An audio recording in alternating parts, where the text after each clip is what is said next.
power by other means, because the election isn't going to be how we do it anymore. You're also priming people, honestly, to vote to give up this supposed democracy we have, because what good is it anyway? Right? So what are we really losing if we decide we're going to lose this? Who cares? Elections are fraudulent here anyway. Who cares if we give them up? Ronna McDaniel has been pitching in on that too, continuing to say since 2020 that that election wasn't right, that the American public should know that that vote wasn't real. And that is a message not only about 2020, but about this next election, and about whether or not elections should matter at all and whether we should bother having them at all. The Republican Party getting behind that message is a choice. I mean, Trump himself is going to do what he wants to do. We've always had guys like Trump. Sometimes they were ridiculous little uniforms, right? But we've always had guys like that.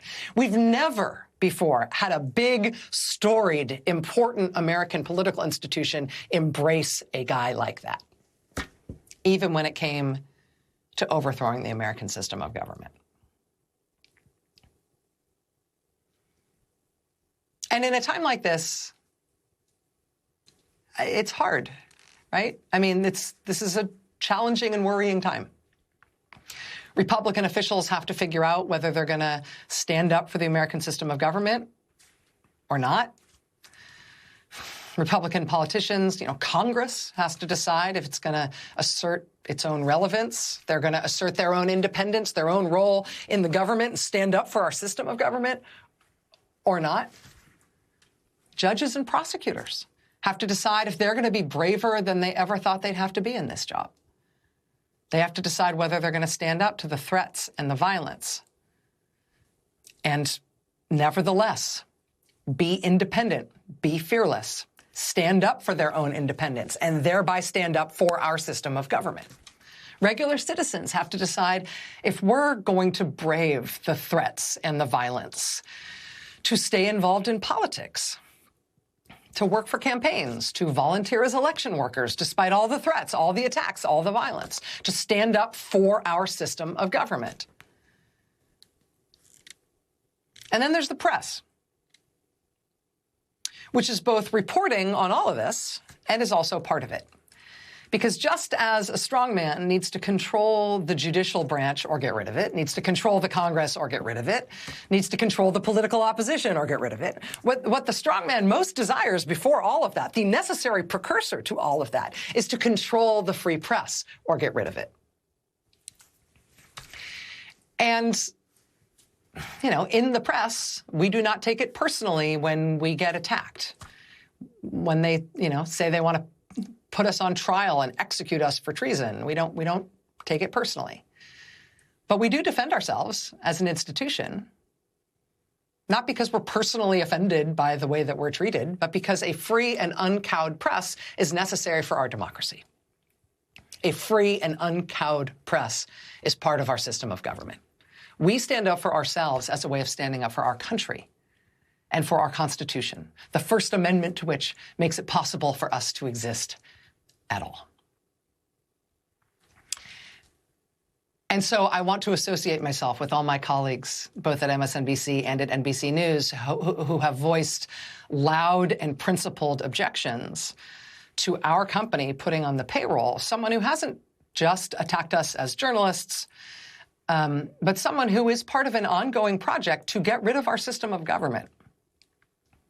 Someone who still is trying to convince Americans that this election stuff, it doesn't really work, that this last election, it wasn't a real result, that American elections are fraudulent. Because that argument, that is a necessary part, that is the most necessary part of the overall project of getting us as Americans to give up on this election stuff. Because wouldn't we rather have a real man in charge anyway, somebody who could really get some stuff done, if only we could clear away all the things in his way. We have a long history in this country of forgettable men telling us that we need a new system of government where everything's under their control and politics is over and this new strongman way of government is gonna make America great again. We have had a lot of these guys. But our generation's version of this guy has gotten a lot farther than all the rest of them. And why is that? He would have been as forgotten as all the rest of them had he not been able to attach himself to an institution like the Republican Party. And had the leader of that party in his time not decided that she wouldn't just abide him, she would help. She would help with the worst of it. It's my understanding that MSNBC's leadership did not object to Ronna McDaniel being hired by NBC News when the matter first arose.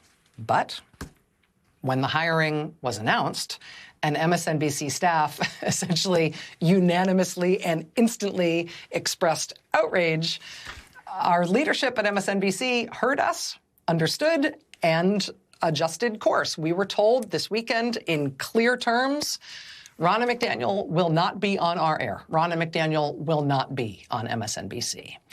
And I say that and give you that level of detail because there has been an effort since by other parts of the company to muddy that up in the press and make it seem like that's not what happened at MSNBC. I can assure you that is what happened at MSNBC. Ronna McDaniel will not appear on MSNBC. So says our boss since Saturday, and it has never been anything other than clear. And I will also say, if you care what I think about this, I will tell you the fact that Ms. McDaniel is on the payroll at NBC News, to me, that is inexplicable. I mean, you wouldn't hire a wise guy. You wouldn't hire